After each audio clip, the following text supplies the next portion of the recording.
이 시간 함께 보실 하나님의 말씀은 신명기 2장 7절 말씀입니다. 시작. 주 내 하나님이 내 손의 모든 일에 내게 복을 주었고 내가 이 큰 광야를 걸어서 지나는 것을 알며 주 내 하나님이 이 40년 동안 너와 함께 하였으므로 내게 아무것도 부족하지 아니하였느니라 하라 하시기에. 아멘. 네, 저는 오늘 아무것도 부족하지 아니하였다라는 제목으로 하나님의 말씀과 은혜를 나누기 원합니다. 아무것도 부족하지 아니하였다. 우리 잠시 기도하고 시작하겠습니다. 참 좋으시고 놀라우신 하나님 아버지, 참으로 영원히 지옥에 떨어질 수밖에 없는 죄 많은 우리들을 놀랍고 신기한 사랑으로 사랑해 주시고 또 구원해 주시고 이 땅을 걸어가는 동안에 살아계신 주님을 우리가 알아가며 더 풍성히 누리며 그렇게 따라갈 수 있도록 주님 이끌어 주셔서 참으로 감사합니다. 주님과 동행하는 행복과 기쁨이 무엇인지 우리가 날마다 매 순간 더 배우고 더 경험하고 더 누릴 수 있는 그러한 길로 나아갈 수 있도록 날마다 매 순간 우리를 이끌어 주시기 원합니다. 이 오후 시간에도 우리가 이렇게 하나님 말씀 앞으로 모일 수 있도록 이끌어 주셔서 감사합니다. 이 시간 우리 마음을 성령님으로 충만케 하여 주시고 기록된 성경 말씀을 통해서 우리 각자의 마음속에 생생한 음성으로 주님 말씀해 주시기를 원합니다. 이 시간을 살아계신 주님의 손에 온전히 맡겨드리며 우리 주 예수 그리스도의 이름으로 기도드렸습니다. 아멘. 네, 오늘 말씀의 제목은 아무것도 부족하지 아니하였다입니다. 오늘 우리가 믿고 따르는 우리 하나님께서는 우리의 모든 필요와 부족함을 아시고 우리를 돌보시며 인도하시는 살아계신 하나님이십니다. 우리를 위해 자신의 생명까지도 내어주신 하나님, 크신 은혜와 긍휼로 우리를 구원하신 하나님께서는 자신의 풍요로우심 가운데 우리를 언제나 넘치게 신실하게 돌보시며 인도하고 계십니다. 사실 우리 자신을 돌아볼 때 우리는 아무것도 받을 자격이 없는 사람들입니다. 우리는 죄와 불법으로 가득한 사람들이고 헛된 사람들이며 오직 심판을 받기에 합당한 사람들입니다. 그런데 하나님께서 이러한 우리들을 사랑해 주셨고 놀라운 은혜로 구원해 주셨을 뿐만 아니라 날마다 매 순간 우리를 붙드시며 인도하고 계십니다. 참으로 이러한 놀라우신 하나님, 좋으신 하나님을 우리가 더 알기를 원하고 기쁨으로 더욱 잘 따라가기를 원합니다. 우리가 계속해서 살펴보고 있는 신명기 말씀은 과거에 대한 회상으로부터 시작되었고 이스라엘의 새로운 세대가 새롭게 나아갈 길을 보여주고 있는 모세의 마지막 사명과도 같은 말씀입니다.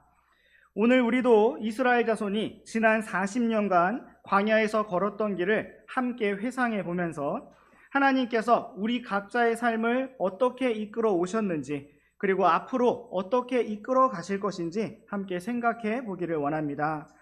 주님께서 이 시간을 붙드시고 큰 은혜로 이끌어 주시기를 원합니다. 이제 우리 함께 신명기 2장 1절에서 3절 말씀을 보시겠습니다. 그때에 우리가 주께서 내게 명령하신 대로 방향을 바꾸고 홍해 길을 따라 이동하여 광야로 들어가 여러 날 동안 세일산을 돌았는데 주께서 내게 말씀하여 이르시되 너희가 충분히 오랫동안 이 산을 돌았으니 북쪽으로 방향을 바꾸라. 네, 오늘의 말씀은 이스라엘 자손이 가데스 바네아에서 약속의 땅에 들어가기를 거부한 결과로 40년간의 광야 생활을 시작하게 된 그 순간부터 기록되고 있습니다. 1절 말씀과 같이 하나님께서는 모세에게 방향을 바꾸고 홍해 길을 따라 광야로 들어가라고 명령하셨습니다. 그들은 믿음 없음의 결과로 단 한 번의 어리석은 선택의 결과로 약속의 땅에 들어갈 기회를 잃어버렸고 40년간의 삶을 광야에서 살아가다가 모든 인생을 마감하게 되었습니다. 40년이라는 시간은 매우 길고도 긴 시간이지만 성경은 이 기간에 대해서 자세히 기록하고 있지 않습니다. 다만 민수기 말씀들에서는 이 시간들 가운데 계속해서 이스라엘 회중 안에 불평과 반역이 있었음을 기록하고 있습니다. 여기 신명기 말씀에서는 단지 3절 말씀처럼 충분히 오랫동안 이 산을 돌았으니 다시 북쪽으로 방향을 바꾸라고 말씀하고 있습니다. 그리고 이 시점은 우리가 처음에 읽었던 7절 말씀처럼 40년이 이미 다 채워진 시점이었습니다. 이토록 40년이라는 긴 시간들이 1절 말씀에서는 단지 여러 날 동안이라고 기록되고 있고 3절 말씀에서는 충분히 오랫동안이라고만 표현되고 있습니다.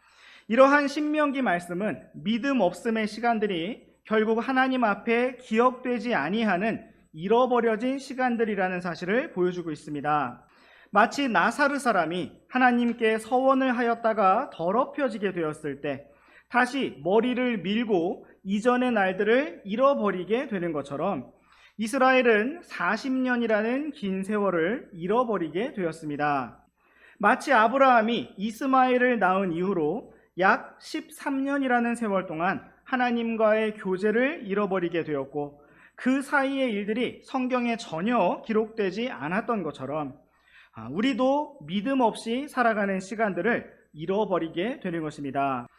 우리가 오늘 하나님보다 세상의 쾌락들을 선택하고 있다면 오늘 우리가 하나님을 믿고 신뢰하며 감사하기보다 불평과 원망의 시간들을 보내고 있다면 우리가 오늘 하나님께서 주신 소망이 아닌 결국 사라질 이 땅의 것들을 소망하며 달려가고 있다면 그러한 우리의 시간들은 결국 하나님 앞에서 기억되지 않는 잊혀지고 잃어버려지는 시간이 되고 말 것입니다. 그러므로 우리가 지금 이 시간 주님 앞에 새롭게 일어나고 새롭게 믿음의 길을 걸어가기 원합니다. 주님께서 오늘 밤에 오신다면 오늘이라는 시간이 우리의 마지막 시간이라면 참으로 우리가 주님 앞에서 후회하지 않을 주님 앞에서 반드시 기억될 수 있는 참으로 값지고 가치 있는 시간으로 오늘을 살아가기 원합니다. 이제 우리 함께 신명기 2장 4절에서 8절까지 말씀 번갈아 읽어보시겠습니다. 또 너는 백성에게 명령하여 이르기를 너희가 세일에 거하는 너희 형제 곧 에서 자손의 지경을 지나갈 터인데 그들이 너희를 두려워하리니 그러므로 너희는 스스로 매우 조심하고 그들과 상관하지 말라. 내가 그들의 땅을 결코 한 발자국도 너에게 주지 아니하리니 내가 세일산을 에서에게 소유로 주었느니라.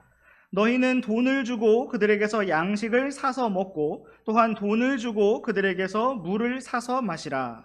주 내 하나님이 내 손의 모든 일에 내게 복을 주시고 내가 이 광야를 걸어서 지나가는 것을 알며 주 내 하나님이 이 40년 동안 너와 함께 하였으므로 내게 아무것도 부족하지 아니하였느니라 하라 하시기에 우리가 세일에 거하는 우리 형제 곧 에서 자손을 비켜 지나가고 엘랏과 에시온 가벨에서 시작되는 평야 길을 통과할 때에 돌아서 모압의 광야 길로 지나갔느니라.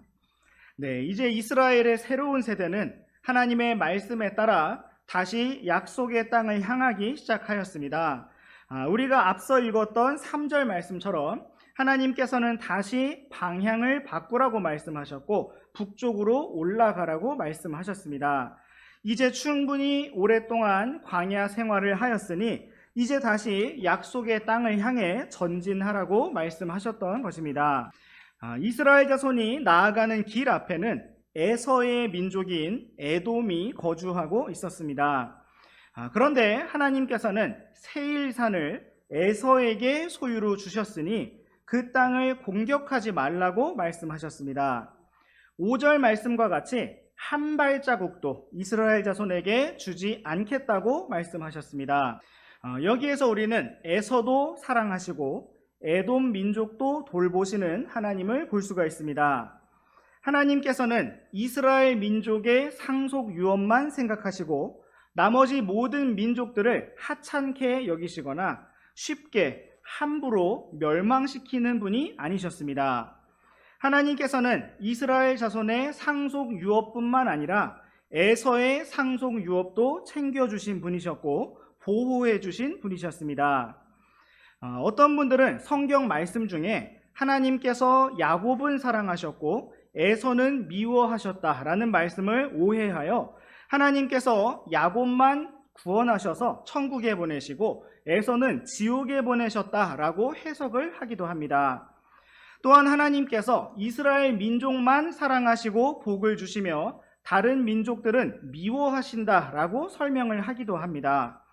그러나 하나님께서 에서를 미워하고 야곱을 사랑하셨다는 말씀은 메시아 그리스도를 이 땅에 보내주실 하나님의 백성, 하나님의 민족을 선택하실 때에 에서가 아닌 야곱을 선택하셨다는 의미입니다. 이러한 맥락에서 하나님께서는 아브라함을 사랑하셨고 이삭을 사랑하셨으며 야곱을 사랑하셨습니다.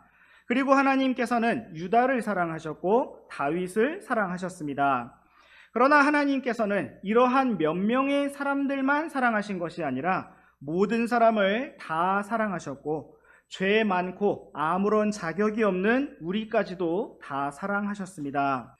하나님께서는 시리아의 나아만 장군을 사랑하셨고 엘리야를 통해 그의 나병이 고쳐지게 하셨습니다. 하나님께서는 아시리아 민족을 사랑하셔서 대언자 요나를 보내시고 아시리아의 수도인 니느웨가 회개하게 하셨습니다. 하나님께서는 다니엘과 친구들을 통하여 바빌론 제국에게 살아계신 하나님을 보여주셨고 모르드게와 에스더를 통해 페르시아 제국에게 하나님의 말씀을 전하게 하셨습니다. 이처럼 하나님께서는 모든 민족, 모든 사람을 사랑하셔서 모두의 필요를 공급하시고 모두를 돌보시는 하나님이십니다. 그들이 다 의롭고 올바르고 훌륭하고 자격이 있어서 그렇게 하신 것이 아니라 하나님께서 친히 그들을 만드신 분이시기 때문입니다. 우리 잠시 사도행전 14장 말씀을 보시겠습니다. 사도행전 14장 16절과 17절 말씀 우리 한 절씩 번갈아 읽으시겠습니다. 그분께서 지나간 때에는 모든 민족들이 자기들의 길로 걸어가도록 내버려 두셨으나 그럼에도 불구하고 선을 행하시고 우리에게 하늘로부터 비를 주시며 결실의 계절을 주사 음식과 기쁨으로 우리 마음을 채워 주심으로써 정거 없이 자신을 내버려 두지 아니하셨느니라 하고. 아멘. 이 말씀과 같이 하나님께서는 모든 민족을 사랑하시고 모두를 돌보시는 선하신 하나님이십니다. 지나간 때에 하나님께서는 모든 민족들이 우상 숭배의 길로 어둠의 길로 나아가는 것을 허용하시고 그대로 내버려 두셨지만 그럼에도 불구하고 그들을 완전히 버리시거나 외면하신 것이 아니라 여전히 선을 베풀어 주시고 비와 결실의 계절을 주셔서 음식과 기쁨으로 마음을 채워주셨고 그러한 일들을 자신의 존재하심과 선하심의 증거로 나타내 보이셨다고 말씀하고 있습니다. 이와 같이 오늘 우리가 믿고 따르는 우리 하나님께서는 참으로 선하시고 풍성하신 살아계신 하나님이십니다. 하나님께서는 우리가 하나님과 상관없이 살아가던 모든 순간에도 우리에게 선을 베풀어 주셨고 그분께서 우리를 얼마나 사랑하시는지 우리에게 얼마나 풍성하게 선을 베풀어 주시는지 넘치는 증거들을 제시하고 계셨습니다. 오늘도 하나님께서는 우리가 주님을 찾고 알아가기 위해 필요한 모든 것을 아무것도 부족하지 않게 채우시고 공급하시는 하나님이십니다. 하나님께서는 아브라함에게 풍성한 재물과 아름다운 아내를 주셨지만 아들이 없는 절박하고 슬픈 환경도 허락해 주셨습니다. 요셉에게는 아버지의 특별한 사랑과 또 지혜를 주셨지만 어릴 적에 어머니를 잃고 형들에게 미움을 받아서 노예로 팔려가는 고난도 주셨습니다. 다윗에게는 나이에 맞지 않는 용기와 믿음과 또 강력한 전투 능력을 주셨지만 왕에게 미움을 받아 계속해서 도망을 다니는 상황도 주셨습니다. 영원히 살아계시는 하나님께서는 오늘날에도 동일한 방식으로 우리 모두를 대하고 계시고 다루고 계시며 이끌고 계십니다. 아무것도 부족하지 않게 풍성하게 공급하시고 선을 베푸시는 가운데 우리가 도저히 하나님을 찾지 않으면 안 되는 치명적이고 절박한 문제들도 우리에게 주셔서 우리가 그것으로 인해 하나님을 간절하게 찾고 붙들 수 있도록 이끌고 계시는 것입니다. 그것이 때로는 경제적인 어려움일 수도 있고 가정적인 문제일 수도 있으며 건강에 연약함일 수도 있습니다. 사람들과의 관계 속에서 너무나 고통스러운 상처일 수도 있고 용서할 수 없는 마음일 수도 있습니다. 우리를 너무나 사랑하시고 아무것도 부족하지 않게 우리를 이끄시는 하나님께서 우리에게 그러한 문제, 그러한 약함, 그러한 어려움, 그러한 부족함을 주신 것은 하나님께서 우리를 사랑하시지 않거나 우리를 돌보시지 않기 때문이 결코 아닙니다. 우리 잠시 잘 아시는 고린도후서 12장 말씀을 찾아보시겠습니다. 고린도후서 12장 7절부터 10절까지 말씀 한 절씩 번갈아 읽으시겠습니다. 계시들이 넘침으로 말미암아 내가 분량 이상으로 높여지지 않게 하시려고 주께서 내게 육체 안에 가시 곧 사탄의 사자를 주사 나를 치게 하셨으니 이것은 내가 분량 이상으로 높여지지 않게 하려 하심이라. 이 일로 인해 그것이 내게서 떠나도록 내가 주께 3번 간청하였더니 그분께서 내게 이르시되 내 은혜가 내게 족하도다. 나의 강한 능력은 약한 데서 완전하게 되느니라 하셨느니라. 그러므로 내가 오히려 크게 기뻐하며 나의 연약한 것들을 자랑하리니 이것은 그리스도의 권능이 내 위에 머물게 하려 함이라. 그러므로 내가 그리스도를 위해 연약한 것들과 치욕과 궁핍과 핍박과 고통당하는 것을 기뻐하노니 이는 내가 약할 그때에 강하기 때문이라. 아멘. 사도 바울의 이러한 고백은 믿음이 없이는 이해가 될 수 없는 너무나 이상하고 괴상한 말도 안 되는 고백입니다. 이 세상에 정말 자신이 연약한 것들과 치욕과 궁핍과 핍박과 고통당하는 것을 기뻐하는 사람이 있다면 그 사람은 지능이 없는 바보이거나 정신이 이상한 사람이거나 아니면 정말 참되게 주님만을 의지하는 믿음이 충만한 사람일 것입니다. 사도 바울은 이러한 자신의 약함을 가리켜서 강함이라고 불렀습니다. 사도 바울은 자신의 치욕을 가리켜서 자랑이라고 불렀습니다. 사도 바울은 자신의 부족함을 오히려 충만함, 완전함이라고 여겼습니다. 오늘 우리의 삶에 부족한 것이 있다면 그것은 돈이나 지식이나 건강이나 사회적 지위가 아닙니다. 오늘 우리에게 정말 부족한 것이 있다면 그것은 바로 믿음입니다. 출애굽 첫 번째 세대가 약속의 땅에 들어가지 못한 이유는 오직 믿음이 없었기 때문이었습니다. 그들에게 군사들의 숫자가 부족했거나 무기가 부족했거나 전략이 부족했기 때문이 아니라 믿음이 없었기 때문에 그들은 약속의 땅에 들어가지 못했고 결국 잃어버려질 수밖에 없는 40년의 광야의 삶을 살게 되었습니다. 오늘 우리도 다른 무엇이 아니라 믿음이 없어서 메마르고 불평하고 원망하며 주님을 바라보지 못할 때가 너무나 많이 있습니다. 오늘 우리에게 정말 필요한 것은 믿음의 눈을 들어서 주님을 바라보는 것이고 새로운 마음으로 주님 앞에 다시 나오는 것입니다. 이제 우리와 함께 처음에 읽었던 신명기 2장 7절 말씀을 다시 한번 다 같이 읽어보시겠습니다. 시작. 주 내 하나님이 내 손의 모든 일에 내게 복을 주었고 내가 이 큰 광야를 걸어서 지나는 것을 알며 주 내 하나님이 이 40년 동안 너와 함께 하였으므로 내게 아무것도 부족하지 아니하였느니라 하라 하시기에. 아멘.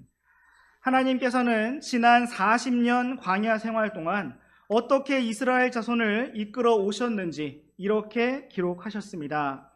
먼저 하나님께서는 내 손의 모든 일에 내게 복을 주었다고 말씀하셨습니다. 하나님께서는 이집트에서 노예 생활을 하며 고된 속박과 고생 가운데 있던 이스라엘 자손을 구출해 주셨고 40년 동안 더 이상의 노동 없이 더 이상의 고된 노역 없이 먹고 살 수 있도록 먹을 복을 주셨고, 평안히 잠을 잘 수 있도록 잘 복을 주셨고, 구름 기둥과 불 기둥의 인도를 생생하게 따라가는 복을 허락해 주셨습니다. 또한 하나님께서는 이스라엘 자손이 그토록 큰 광야를 걸어서 지나는 것을 알고 계셨다고 말씀하셨습니다. 그들이 언제 어떻게 메마른 땅을 만나는지, 언제 어떻게 마음이 지치고 힘들게 되는지 다 아시고 이끄셨습니다. 이처럼 하나님께서는 오늘 우리들의 나아가는 길을 모두 아시고 우리의 모든 필요와 부족함을 아시는 분이십니다. 또한 하나님께서는 믿음 없고 자격 없고 반역한 이스라엘 자손과 40년간 함께 하셨으므로 그들에게 아무것도 부족하지 아니하였다고 말씀하셨습니다. 하나님께서는 약속의 땅에 들어가기를 거부하고 하나님의 약속도 권능도 믿지 아니하던 이스라엘 자손을 향해서 이제부터는 너희가 알아서 해라 외면하지 않으셨고, 비록 그들이 약속의 땅에는 들어가지 못하게 하셨지만 여전히 40년간 그들을 먹이시고 돌보셨습니다. 이것이 바로 40년간 이스라엘 자손이 광야에서 누렸던 하나님의 긍휼이고 은혜였습니다. 과거에 이스라엘 자손을 인도하셨던 하나님께서 오늘 우리들의 삶 또한 생생하게 주관하고 계시고 주님 자신께로 이끌고 계십니다. 이러한 선하신 하나님, 풍성하신 하나님을 우리가 더욱 알기 원하고 흔들리지 않는 믿음으로 따라가기를 원합니다. 오늘 우리는 아무것도 부족하지 아니하였다라는 제목으로 하나님의 말씀을 살펴보았습니다. 오늘 우리가 말씀을 통해 발견한 하나님은 성경의 다른 곳에서는 미워하셨다라고도 기록하고 있는 에서의 소유를 지켜주신 하나님이셨습니다. 하나님의 선택하신 백성 이스라엘이 나아가는 길에 에서의 땅이 나타났을 때 그들의 땅을 한 발자국도 주지 않을 터이니 너희가 돈을 주고 양식을 사서 먹고 물을 사서 마시라고 말씀하셨습니다. 오늘 우리가 말씀을 통해 발견한 하나님은 모든 민족들이 자기들의 길로 나아가며 우상 숭배를 향해 나아갈 때조차 그들에게 선을 베푸시고 하늘로부터 햇빛과 비와 결실의 계절을 주셔서 음식과 기쁨으로 마음을 채워주신 분이셨습니다. 오늘 우리가 믿고 따르는 우리 하나님은 허망한 삶을 살다가 영원히 지옥에 떨어질 죄 많은 우리들을 위해 십자가에서 자신의 생명을 내어주신 참으로 선하신 하나님, 좋으신 하나님, 놀라운 사랑과 구원의 하나님이십니다. 오늘 우리가 말씀을 통해 발견한 하나님은 믿음 없고 반역과 불평으로 가득한 이스라엘 자손을 40년 동안 부족함이 없이 신실하게 돌보시고 인도하신 하나님이셨습니다. 이러한 살아계신 하나님을 우리도 더욱 알기 원하고 생생한 믿음 가운데 따라가기를 원합니다.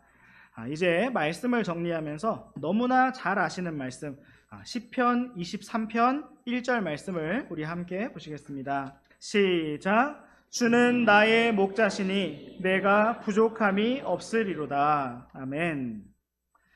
이 말씀을 기록하고 이러한 놀라운 고백을 하였던 다윗의 삶을 객관적인 시각으로 살펴보면 부족함이 많았습니다. 그는 형들에게 외면을 당하는 막내였습니다. 대언자 사무엘이 이새의 아들들을 모두 불러 모았을 때에도 여전히 혼자 들판에 남아서 양들을 지켜야 하는 아들이었습니다. 그는 골리앗을 쓰러뜨린 이후에도 사울 왕에게 쫓기는 신세가 되었습니다. 죽음과 단 한 걸음만 떨어진 위급한 상황이 늘 그에게 있었습니다. 사울을 피해 이방 지역으로 도망하였다가 다시 위기에 빠져서 수염에 침을 질질 흘리면서 정신 나간 사람의 신용을 하여 겨우 목숨을 건지기도 하였습니다. 자신이 지켜준 그일라 사람들이 그를 붙잡아서 사울 왕에게 넘겨주려 하였기에 그는 또다시 도망을 가야 했고, 자신이 지켜준 나발이라고 하는 사람이 그를 모욕하고 함부로 대하기도 했습니다. 그런데 그러한 다윗이 시편 말씀에서 고백하기를 주께서 나의 목자이시기 때문에 내가 부족함이 없다라고 하였습니다. 오늘 우리의 부족함은 무엇입니까? 주님께서는 우리가 절실하다고 느끼는 바로 그 부족함을 통하여 우리의 풍성함이 되시고 만족이 되시며 모든 것이 되신다는 사실을 보여주기를 원하십니다. 하나님께서 지난 40년을 회상하는 모세에게 지난 40년 동안 내게 아무것도 부족하지 아니하였다라고 말씀하신 것처럼 하나님께서는 오늘 우리들 역시 아무것도 부족하지 않게 인도하고 계십니다. 이러한 풍성하신 하나님, 모든 것 되신 하나님을 우리가 더욱 깊이 알기를 원합니다. 기도하고 마치겠습니다.